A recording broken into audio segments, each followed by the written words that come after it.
Here's the truth. Most small business owners think ads are a money pit. You put maybe $100 in, nothing happens, and then you're left wondering why you even bothered in the first place. I feel you. But Pinterest is different. Here, ads can work, even if your budget is just $3 a day, maybe even $1 a day. Because why? They stick around and can still drive results after the spend ends. Now, in today's episode, I'm breaking down how to run Pinterest ads on a budget that actually teaches you something instead of, wasting money, right? We don't want to do that. Welcome back to the Pin and Plan podcast. I'm Lisa, your host. I am a Pinterest pioneer and longtime member of the Pinterest business community. You can always find me there at Body, Mind, Mood. I am the founder of the Simple Site Lab and the founder of Body, Mind, Mood from 2019. And I have gone beyond being a bit of a Squarespace nerd. I have arrived. I am definitely a Squarespace nerd.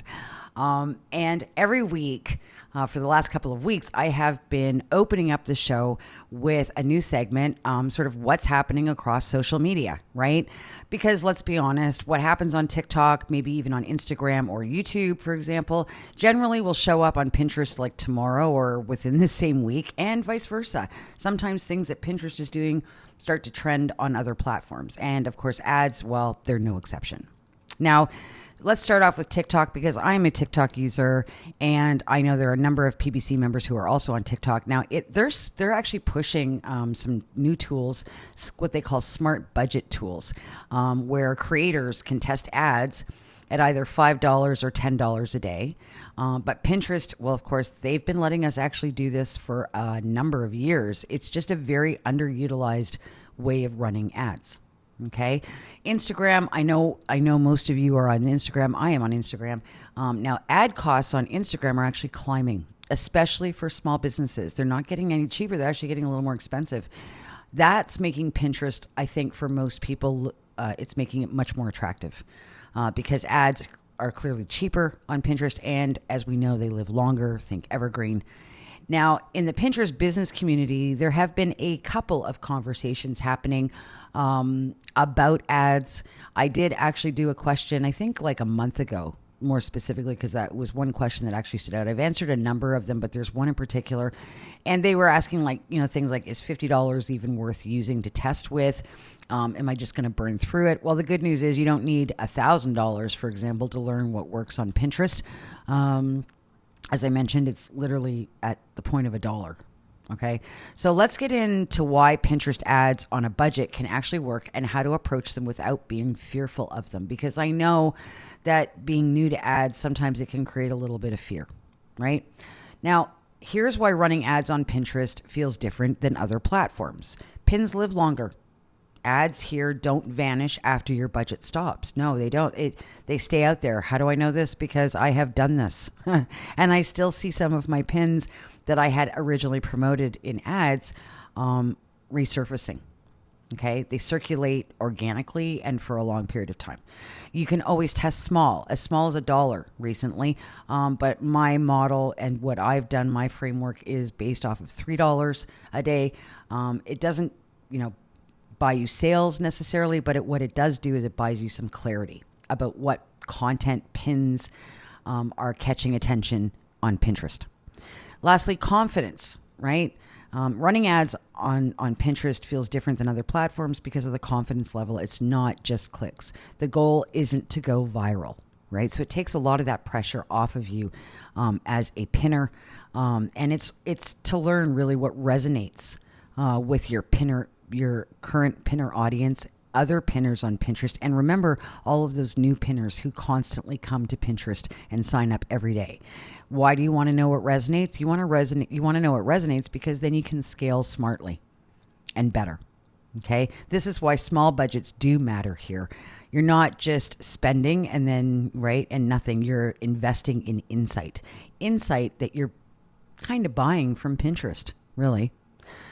So that's where the ad ladder comes in. This is your roadmap from $3 to $150. Okay. Now the Pinterest ad ladder, this is my name.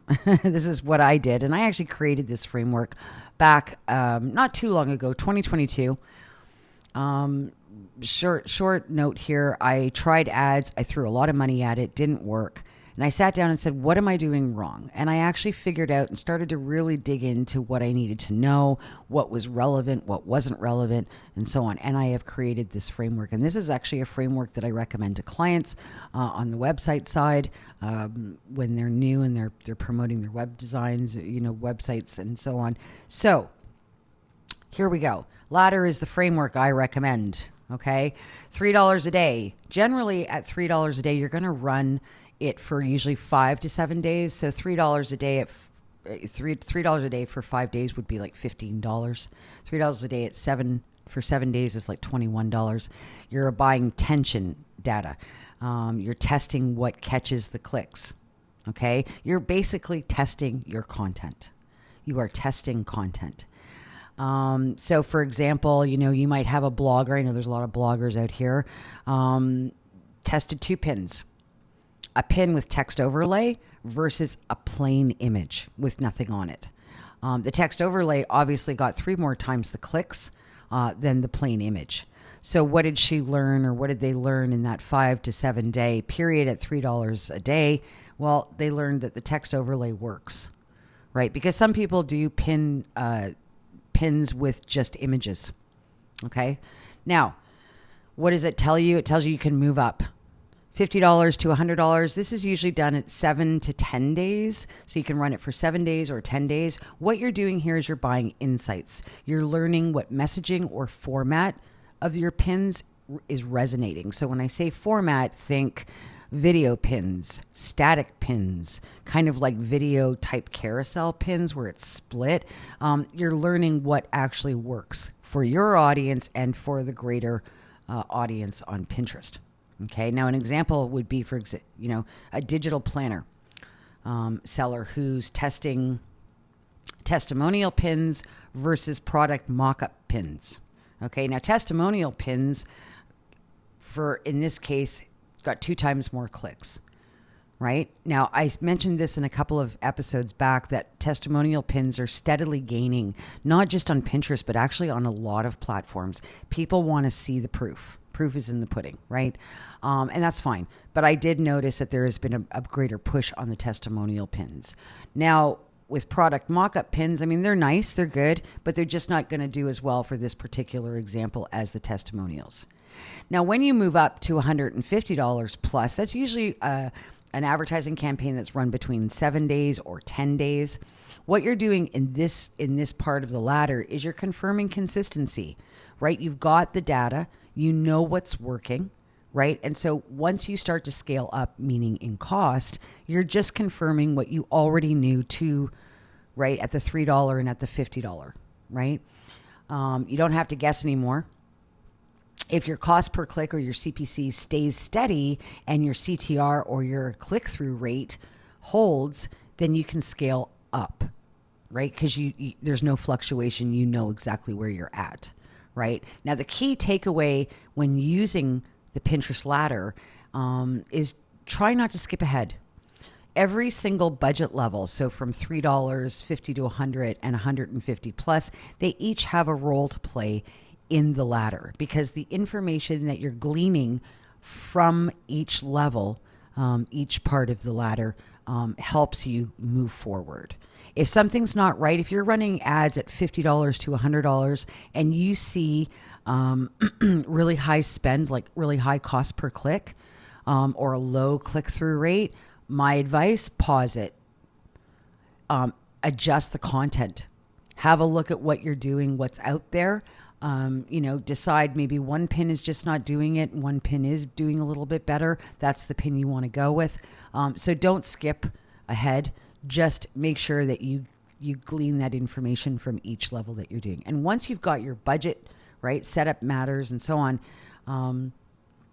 The setup in terms of your budget matters because simple campaigns are the ones that teach you the most. People think that campaigns have to be really long, really intense, really engaged, and really expensive. And that, my friends, is not true. I speak truly from experience here. So, Pin and Plan Pioneer Tip of the Week. Let's do it. I'm going to, again, keep your campaign simple when you're doing ads. You're going to run one campaign. You're going to run one ad group. 1 or 2 pins, right? You're going to choose one goal, either traffic goal or a conversion goal. You want to stay away from things like awareness goals, mainly because it's very confusing and really will not give you the information that you're seeking. Traffic or conversions is usually the best, especially if you're new to ads, and run it for at least 5 to 7 days. Now, recently, Pinterest has updated how many times that they share how your ads are doing. It used to be a sort of one time sort of set and done, right? Forget about it. But now they've actually updated that. Now, this will keep the algorithm focused and it makes your results really easy to read. Why does it work? Simple setups mean really clear insights, which is what you want. And clear insights mean you know whether to keep spending or to stop, make changes, whether to move forward and scale up to a higher amount, or whether to maybe go back to the $3 amount and do it again. The simpler the setup, the simpler the insights that you get from Pinterest, the easier it is for you to make those decisions. That's really what you're doing. I know when I first started running ads, I had no idea what I was doing. Like I was literally throwing money, right? Good money after bad. And it was silly. It was a really silly thing to do. So what I learned was the simpler it is, the cleaner the insights, the better able I was to understand whether or not to stay where I was, make changes if necessary, like pause it, or if I could actually move forward and scale up. Okay. Now, last week I didn't have a poll, but I did put a poll question in this week, looking at you, Artsy Craftery. This week's Spotify poll: have you ever run Pinterest ads before? How did you know, right? Like it was, yes, I have, and I've learned a lot. Yes, but I felt like I wasted money. No, not yet, but I want to try, and not interested in ads.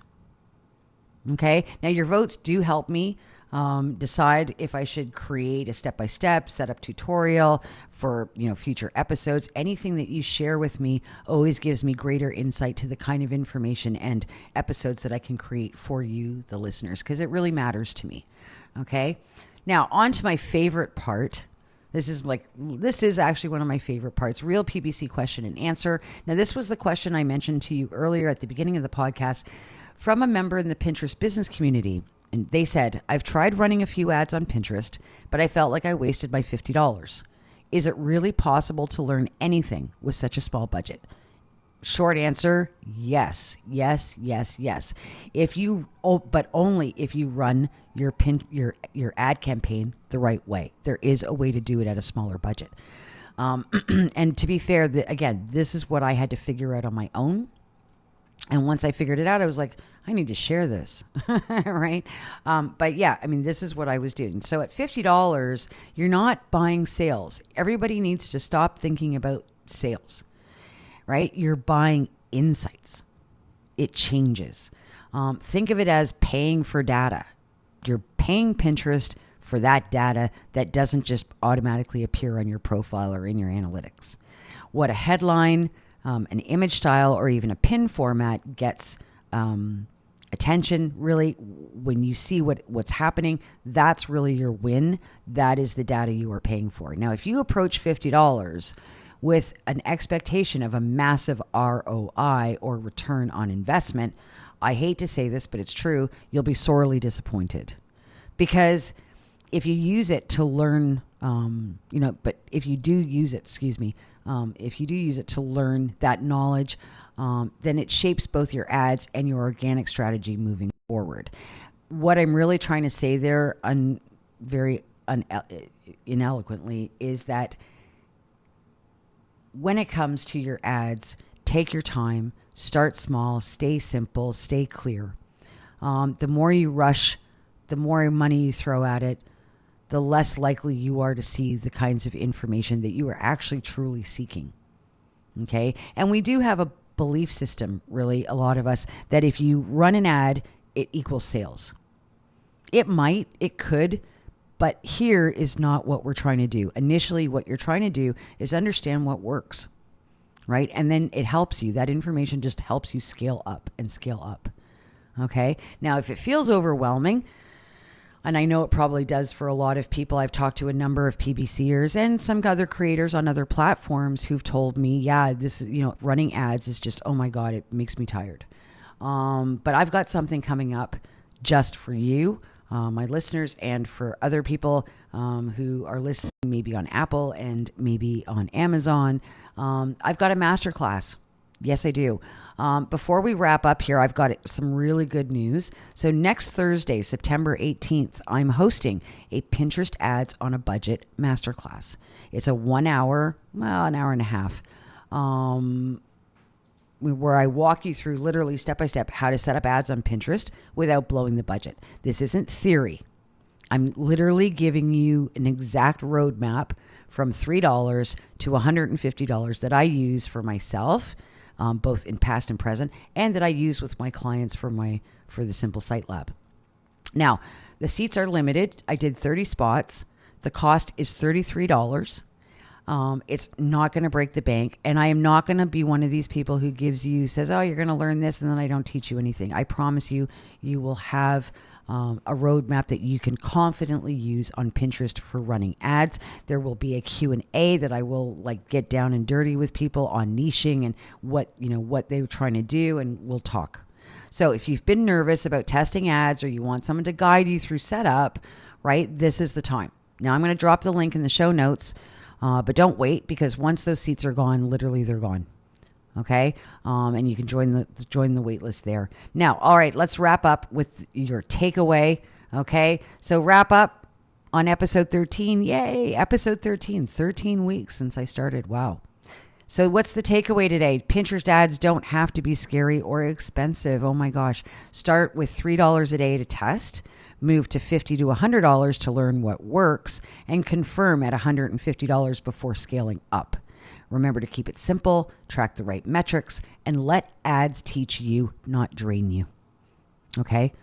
Now, next week, we're diving into AI-friendly blog formatting. I said that last week too, but we really are going to do it.